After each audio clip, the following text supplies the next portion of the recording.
They wheeled her out like a broken cart left in the sun. Just past the last fence post of town, where dust lingered longer and laughter never came, Rosemary sat alone. Her hands were tied with coarse rope, not because she was dangerous, but because it was easier that way. Easier to pretend she hadn't once been the pride of her family, the fastest girl on a horse, the one who sang in church like her lungs knew heaven. Now she couldn't walk, and somehow that made her unworthy of everything else. People didn't visit. They glanced and passed, said she was cursed, said the fall from that horse knocked something loose in her soul, not just her legs. Said a woman who couldn't stand was a woman no man would ever kneel for, except him. He didn't speak when he arrived, just walked up slow, took off his hat, and knelt like it was the most natural thing in the world. And for the first time in weeks, Rosemary looked someone in the eyes. He didn't ask what happened, and she didn't have to explain, because in that silence something shifted, and for the first time in weeks, she felt seen. She didn't speak the next day either, nor the one after that. The man with the sun-worn hat came back at dawn, each time the sky still pale and yawning. He didn't bring food. He didn't bring flowers. He brought himself, and that was more than anyone else had. Some days he sat on the ground. Some days on the overturned crate that used to hold nails. Once he stood the whole morning with arms crossed, squinting toward the distance, saying nothing.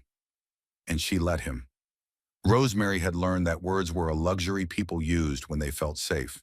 She didn't feel safe. Not in this body, not in this place. The rope was gone now, cut silently on the third morning with his old penknife. He didn't make a show of it, just worked at the knot while she looked away. When it came loose, he tucked the knife back in his boot and stepped back like he hadn't done a thing worth noticing. Still, she noticed. The wheelchair creaked when she shifted. Her legs hadn't moved much, not since the fall. There was still some feeling, pins and needles like insects crawling just under the skin, but not enough to trust her own weight. They said she was lucky to be alive. She wasn't sure. The chair had become a coffin on wheels, but he kept showing up. One morning, a breeze caught the hem of her dress and lifted it just enough for her to see the mud stains were finally drying. She looked up and found him watching. Not the stains, not her legs, but her face. She frowned. He nodded once like he understood. His name was Jonas. She heard it accidentally, a week in, when someone passed by and spat near his boots. "Careful, Dwyer. Don't want to catch her curse." He didn't flinch, just brushed his hand over his hat brim and stayed seated. Dwyer. She mouthed it when he wasn't looking. It sounded like stone, like something the river couldn't move. One afternoon, clouds bruised the sky, and the scent of iron hung heavy in the air. Jonas arrived with a blanket and draped it gently across her knees. Still no words. But when the first drop fell, he pulled his crate closer under the flap of her tent and sat beside her, shoulders barely brushing.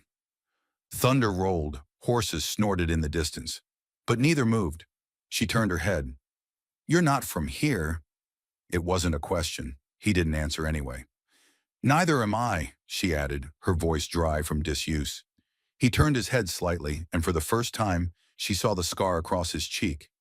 Thin, like a cracked eggshell, curving from jaw to ear. She didn't ask. The silence between them wasn't awkward. It was heavy, yes, but like soil over a seed. Something was growing in it, slowly, painfully, but surely. By the second week, she started telling him things. Not all at once, but in pieces. Her name, her horse's name, the exact moment she fell, how she could still hear the snap of the branch, the crush of her ribs, how her brother hadn't even come to the clinic, how her father said, "You were supposed to marry, not shatter." Jonas didn't interrupt, didn't console. He just sat through every sentence like it mattered. One morning she cried, no noise, just tears crawling out on their own, stubborn as weeds.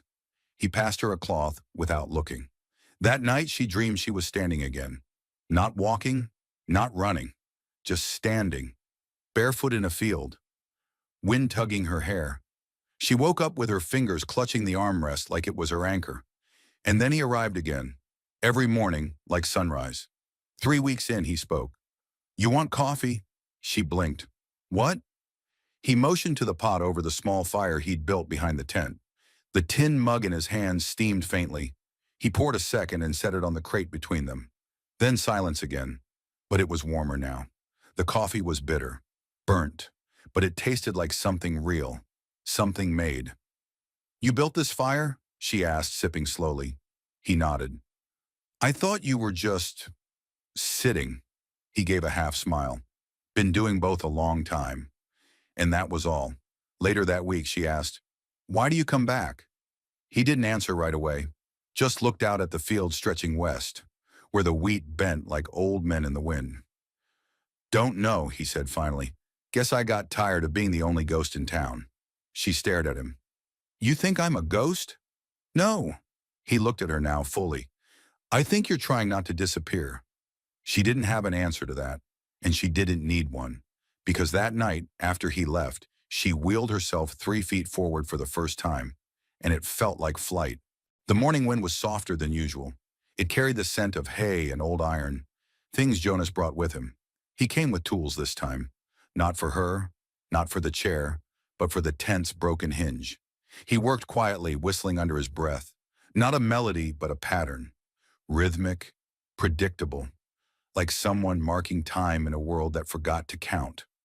Rosemary watched him from her chair, fingers curled around the blanket folded in her lap. She didn't interrupt. The sound was comforting, like footsteps on a wooden porch, or the way flour hit a mixing bowl, small things that meant life was still happening around her. "You fix things?" she asked when he stopped for a sip of water. He shrugged. "Only the ones that don't fight back." She smiled. Not wide, not warm, but real. By noon, the sun grew pushy, shoving light into the corners of her eyes. Jonas set up a second cloth above her chair, a makeshift shade.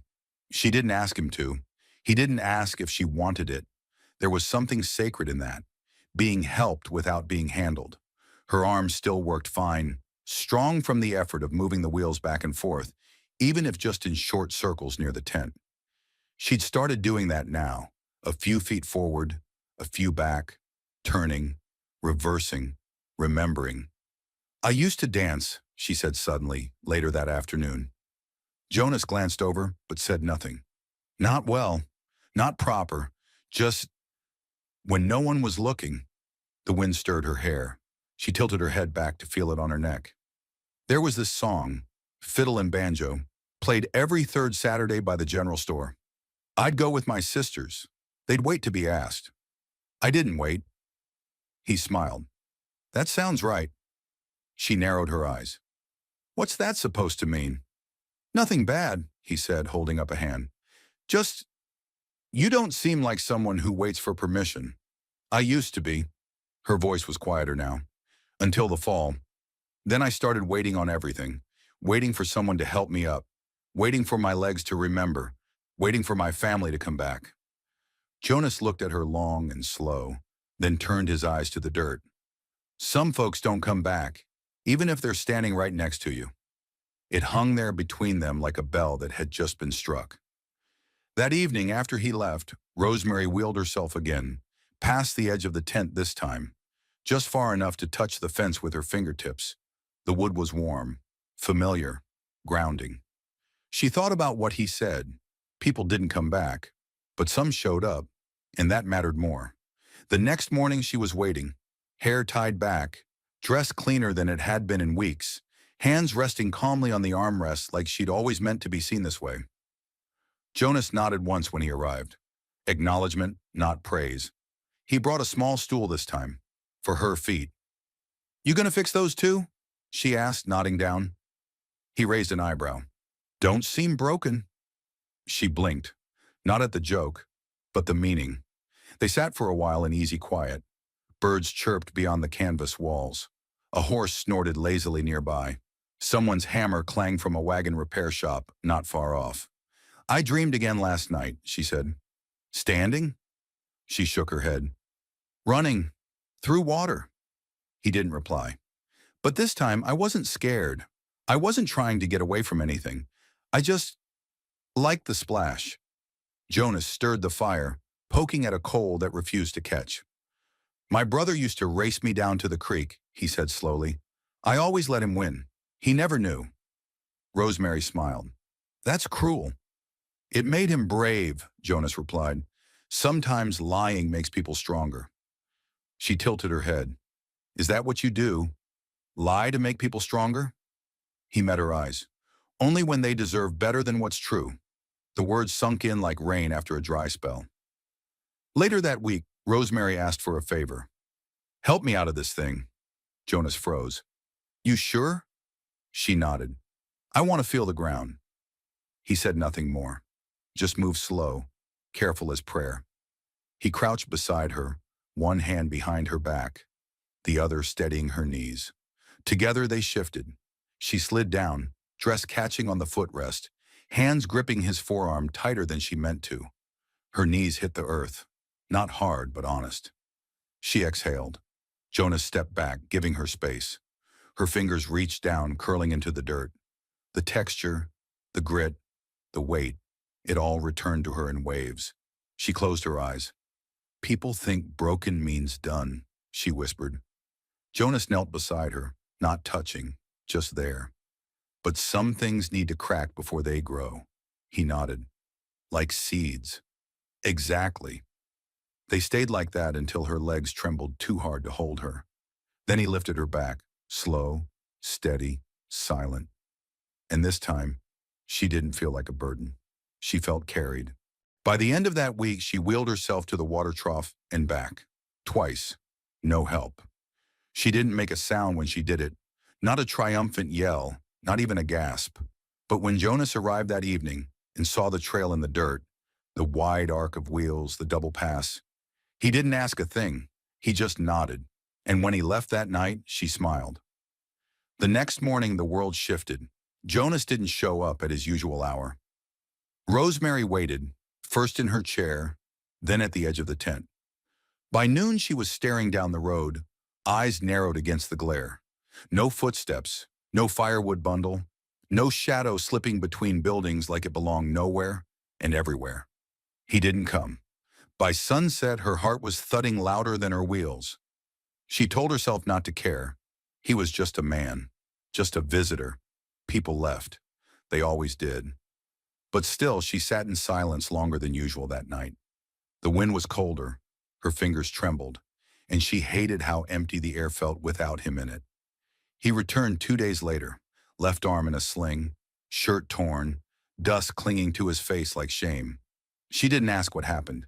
She wanted to, but something about his gait, slow, stiff, uneven, told her the answer wouldn't come easy. He sat like he'd never left, laid the old crate down beside her, slower than usual, and exhaled like the whole sky had been sitting on his chest. I thought you weren't coming back, she said quietly. He looked at her, not with guilt, with grief. Didn't plan on leaving. She nodded, waiting. But he didn't explain.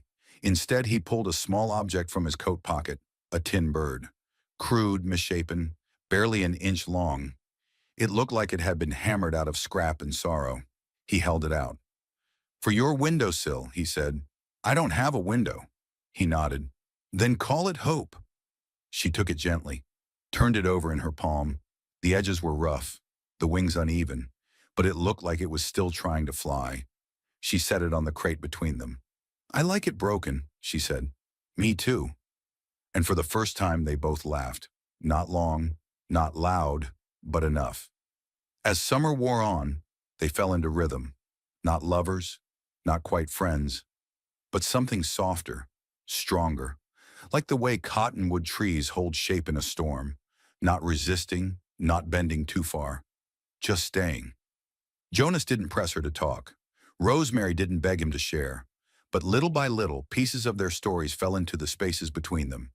He used to ride with the railroad crews, surveying, marking, clearing. One day he didn't come home. No letters, no trail. When he did return, his wife had remarried. Thought he'd died in the floods. He never corrected her. Was it easier that way? Rosemary asked one night. Jonas threw another twig into the fire. For her, maybe. And for you? He looked at her. I got used to silence. She didn't fill it, just reached for the tin bird and held it a little closer. Then came the letter, from her sister, folded crooked, ink smudged. Papa says you can come back now. Says you've punished yourself enough. Rosemary read it twice, then a third time. Slower. She didn't cry. She didn't rip it. She just set it down and whispered, I wasn't punishing myself. They were. Jonas watched her carefully. You gonna go? She shook her head. You don't go back to places that made you disappear. He didn't argue. Instead, he stood, walked to the back of his wagon and returned with a wooden box, set it at her feet. I found something, he said. She opened the lid.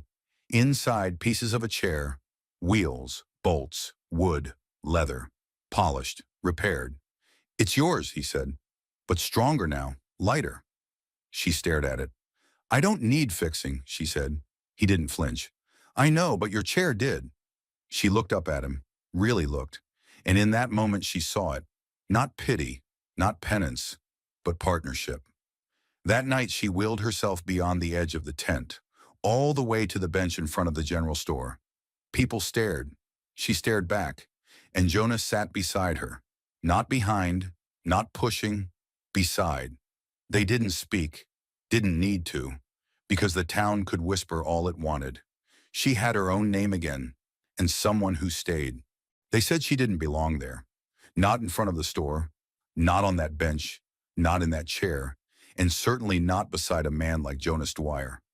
Whispers followed her now, not the kind that slithered quietly into shadows, but the ones that clung, loud enough to hear, soft enough to deny. She's still here? Thought her people took her back. Didn't he lose a wife? Now he's collecting broken things? Jonas never responded, but Rosemary heard every word. She pretended not to. Every morning he helped her from the wagon. Every evening she wheeled herself back without asking. He didn't offer. She didn't expect. That unspoken respect sat stronger between them than the stairs. But still, it wore her down, like wind against old stone. One morning she didn't come out. Jonas waited, leaning against the wagon wheel, thumbs hooked through his belt. After a while he knocked once on the sideboard. No answer. Again softer. Still nothing. He was about to leave when he heard it. I'm tired. Her voice muffled, small. I'm tired of being the story no one wants to finish. He pressed his forehead against the wood. Let the silence settle. You're not a story, he said. You're the damn ending. Later that week she rolled into the saloon. Every conversation halted. A glass dropped.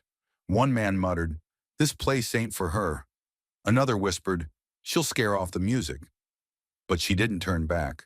She wheeled herself to the bar, lifted her chin, and asked for a coffee. The barkeep hesitated, then poured it. Her hands didn't shake, and when she turned around, Jonas was there, hat in hand, proud as thunder. She didn't smile, didn't need to.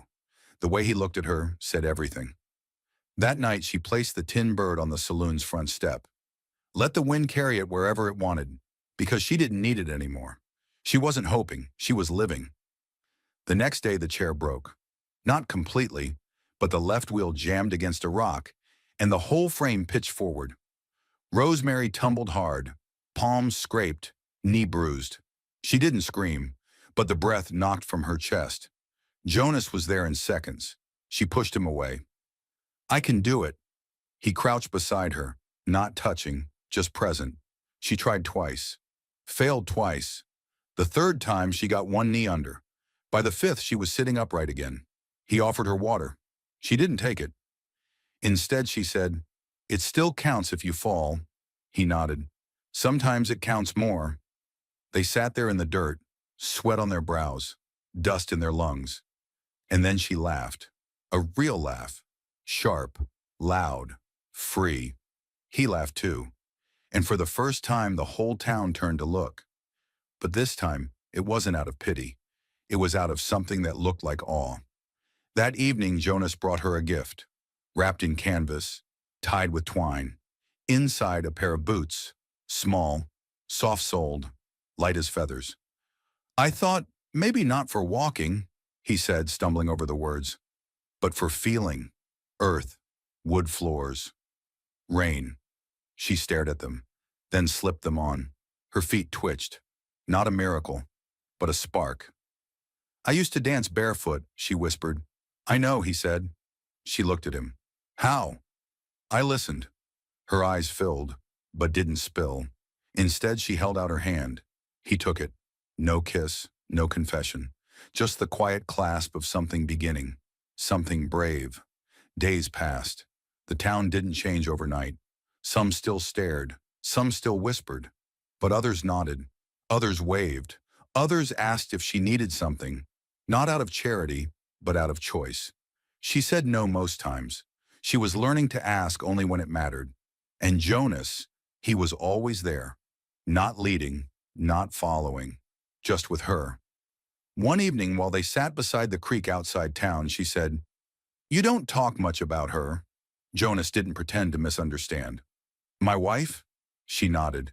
He picked at a blade of grass. She loved the sky, said it never judged her. Always looked the same, no matter what kind of mess she was. Rosemary said nothing. She was kind, bright, but she needed someone who could fix everything. He looked up at her. I'm not that man anymore. Rosemary reached out, touched his wrist. Good. He blinked. Because I don't need fixing either. That night when he walked her back to the wagon, she leaned slightly toward him, shoulder to shoulder, not for balance, not for help, just because it felt right. And for the first time, he didn't step aside. The letter came folded neat, tied with blue string. Jonas found it tucked between two sacks of flour on his wagon bench just before sunrise. No name, just the handwriting, small, tight, unmistakably Rosemary's. He didn't open it right away. Instead, he carried it in his coat pocket all morning, like it might warm through the fabric. Like maybe it wasn't meant to be read so much as carried. When he finally sat down beside her that evening, she didn't ask if he'd read it. He just nodded once, and she exhaled, like she'd been holding the air in her chest for days. Didn't want to say it out loud, she said. You did. She turned to look at him. You okay with that? I'm not scared of hard truths, he said, just ones that stay buried. The letter had been simple, not poetic, not fragile, just real. They said I was cursed. You never flinched. They said I'd be a burden. You brought me coffee and silence. They said I'd be alone. But you keep showing up. So I think maybe they don't know everything. It wasn't a love letter, but it was love, and Jonas knew the difference. That week she tried something new. Walking, sort of, with a cane. He didn't suggest it, didn't buy it. She found it herself, an old thing rusting behind the blacksmith shed, smoothed the handle, polished the tip, took one trembling step, then another. Jonas didn't hover. He watched from the porch, mug in hand, heart in his throat. She fell on the second try. He didn't move. She cursed, loud, ugly. Then she laughed. Then she stood. Why do you stay? She asked him one afternoon while mending the hem of her dress. He didn't look up. Because I don't believe in lost causes. She raised an eyebrow. And what am I? A cause worth choosing, he said. That shut her up, but not in a bad way, in the kind of way that makes silence holy. Later that week, Jonas took her to the north field. No one lived there anymore. Just an old barn with half a roof, a tree that still bloomed despite the wind, and a plot of land where the wild grass bowed easy. This was my father's, he said. She ran her hand along the fence. You ever think of fixing it up? I do now. She turned to him slowly. Jonas. He held her gaze. Not asking you for anything, just showing you something. She felt it then, the space he was offering her. Not as a favor, not as rescue, but as choice. And choice was a language she hadn't spoken in years. That night, she wheeled herself to his wagon instead of waiting by hers. She didn't knock, just sat. When he stepped out, surprised, she said, I've been on my own for so long I forgot what being chosen feels like. He didn't interrupt. So if you mean it, about the field, about the house, about this, she waved vaguely between them, then I need you to understand something. He waited. I'm not easy. I'll fall again. I'll get angry. I'll hate this chair some days. I'll miss dancing. I'll need time. He knelt beside her, not to lower himself, not to comfort, but to meet her. And then, for the first time, he said it. I don't want easy. The next morning, the saloon keeper brought them bread. Said nothing, just nodded. That afternoon, a young boy offered to help push her cart at the general store. She declined kindly, but the gesture stayed with her. By sundown, a woman named June, whose husband had once made fun of Rosemary behind a whiskey glass, approached with a basket of tomatoes. They're bruised, she said, sheepish, but still good. Rosemary took them, bruised but still good, like all the best things. That night, as stars spilled careless across the sky, Jonas laid down 2 hammers and a blueprint on the crate between them. I was thinking, he said. Dangerous, she teased. He smiled. The porch will face west, so you can see the light go even when your legs get tired. She looked at him, really looked. And in her eyes he saw something new. Not hope, not dependence, but home. The chair still creaked. The cane still slipped. But the girl in the chair, she didn't. Not anymore. The first hammer swing came at dawn. Jonas didn't announce it. Didn't wait for a crowd. Just rolled up his sleeves, planted his boots in the earth, and drove the nail home. One strike, then another. Rosemary watched from the crate under the cottonwood, her hands wrapped around a warm mug, steam curling into her cheeks like memory. You're early, she said. You're awake. She smiled. Guess that makes us even. The house wasn't much yet, just wood frames and outlines scratched in dirt. But to Rosemary it looked like intention, and nothing had been built for her in a long, long time. She offered to help. Jonas hesitated. Don't you dare say no, she warned, eyebrows raised. So he nodded once. Slow. Start with sorting the nails. She did, then counted the hinges, then lined up boards by size, pointing out a cracked one he hadn't noticed. You've got an eye, he said. I've got time, she replied. By noon, sweat beaded his neck. Her sleeves were rolled high. Dirt lined her palms like she was born into it. And maybe she had been. Just didn't know it till now. They didn't talk much. Didn't need to. The rhythm of it, the lift, the place, the pound, was its own kind of conversation. At one point, Jonas looked up and found her staring at the half-framed doorway. What? He asked. She shrugged. Just picturing the porch swing. He nodded. Facing west. Always, she said. The clouds rolled in that evening. Fast, low, gray with warning.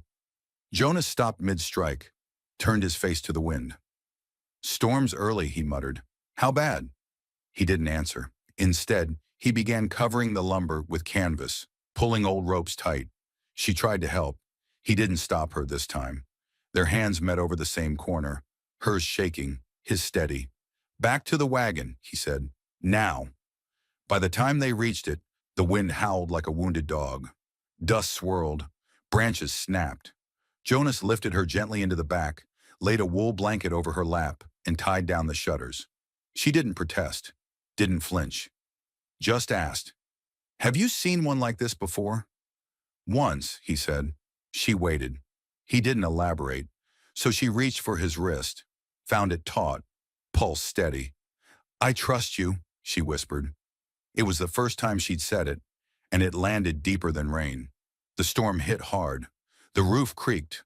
Thunder cracked close like it had teeth, but they stayed dry, warm, and together. Jonas lit a lantern, set it on the crate between them. His hands trembled only once, when he brushed a strand of wet hair from her cheek and didn't pull away fast enough. She didn't speak. She didn't need to. Instead, she pulled something from her pocket, the tin bird. It had made it through the storm. He looked at her then, really looked. And for a moment, it was like the storm was outside time, and they were inside something untouched. By morning, the storm had passed. The frame still stood. The tree still bloomed. The earth was soaked, but not broken. Jonas stepped out first, checked the foundation, whispered something to the boards like a man blessing the stubborn. When Rosemary wheeled up beside him, he turned to her and said, "Looks like it held." She smiled. So did we. That afternoon, he moved a second chair into the wagon, not because she asked, not because she needed, but because sitting together had always been better than sitting alone. That night, they shared bread and stories. He told her about the time he got kicked by a mule and swore off stubborn animals. until he met her. She laughed so hard her stomach hurt. Then she told him about the first boy who kissed her, who ran crying when her father found out. Jonas chuckled. Brave soul. Not really, she said. You'd have stayed. He nodded. I did. When they lay down, backs to opposite walls, lantern still glowing faint, she whispered, You didn't ask me. Ask what? If I want to stay. With you, for real. He didn't answer right away. Then, I figured you already did. Silence. Then, you figured right. The rain returned gently that night, but it didn't scare them, because some storms bring ruin, and others bring roots. They moved in before the roof was done. No ceremony, no ribbon, just 2 chairs and one shared silence. The walls still breathed sawdust. The floorboards creaked like they were learning how to hold memory. But the sun came in through the half-hung window, and that was enough. For now. Rosemary wheeled to the middle of the room and stopped. This is ours, she said. Jonas leaned his hammer against the frame. Was always gonna be. She turned in a slow circle. There's no table yet, no stove. The bedroom's just dirt and moonlight. He walked to her, hands dusty, boots scuffed. But there's light, he said, and a place to rest. She looked up at him, eyes shining, and someone to rest beside. The porch was her favorite part. They built it last, together. He held the planks while she nailed.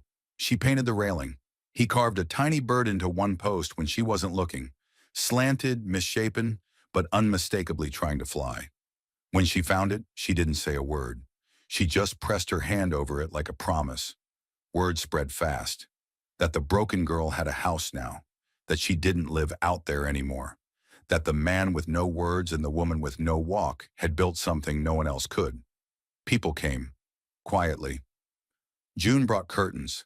The young boy from the store dropped off a pie, burnt at the edges but sweet in the middle. Even her father showed up. He stood at the fence for nearly half an hour, didn't step past it, didn't call her name, just looked at the house, at her, at Jonas, who stood without flinching. Then he tipped his hat and left. She didn't cry, didn't ache. She just whispered, I don't need their doors anymore. I've got my own. Fall came early that year. The leaves turned fast, then let go, like they'd finally stopped holding on for the wrong reasons. Rosemary started walking 10 steps a day, with the cane, then without it. Sometimes she stumbled, sometimes she didn't. But every time she looked up, he was there, not offering his hand, just waiting, like he always had, like he always would. One night they danced. It wasn't planned, no music, no audience, just a breeze through the window and the smell of stew cooling too fast. He held out his hand. She raised her eyebrows. You know I can't. Doesn't matter. So she stood, leaned slightly, balanced softly, and stepped into him. One step, another. Her cheek found his shoulder. His hand found her back. And the world didn't spin. It settled. They swayed in the middle of the unfinished kitchen. And for once, she didn't remember how she used to dance. She remembered how it felt to be chosen, again and again, with both feet on the floor and none of them needing to run. That winter, they built a fire that never went out, took turns feeding it, telling stories, not of what they'd lost, but what they'd kept. She wrote letters now, not to her family, to herself. Jonas carved, small things, handles, buttons, tokens. Every piece found a place in the house. She taught herself to bake again, burned the first 3 loaves. He ate them anyway. They fought sometimes. He forgot to cover the roof seam. She spilled oil on his maps, but the fights never grew taller than the walls, and love never needed to knock. It already lived there. The day the porch swing was finally hung, they watched the sun dip behind the fields together. No words, just her hand on his thumb brushing the back of hers. A shared breath in a home they'd built one nail, one kindness, one morning at a time. And when he finally said it, I love you. She didn't freeze, didn't deflect. She smiled like she'd known it all along. I know, she whispered. Me too. And then they sat back, Let the sky turn gold. Let the crickets sing. Let the world pass by a little slower, because they'd learn something the hard way. Some storms break you, some storms bury you, but the right storm, it shows you where to build and who to build with. They didn't ride off into the sunset. There were no grand weddings, no fireworks, just a porch that faced west and two people who kept showing up. Maybe love isn't about fixing the broken. Maybe it's about seeing the cracks and choosing to stay anyway. Because Jonas didn't save her, and Rosemary, she didn't need to be saved. She just needed someone to believe the broken chair wasn't the end of her story, that a heart can still dance even when the legs don't. And maybe that's what love really means. Choosing to build a home, not for who someone was, but for who they're still becoming. What about you? Did this story remind you of someone you once stood beside, even when the world turned away? Or maybe someone who waited for you to take that first shaky step? Tell us in the comments. Who did you think about while watching? And if you had to build a house that faced somewhere, where would you point the porch? We'll be reading every word, and maybe, just maybe, so will Jonas and Rosemary.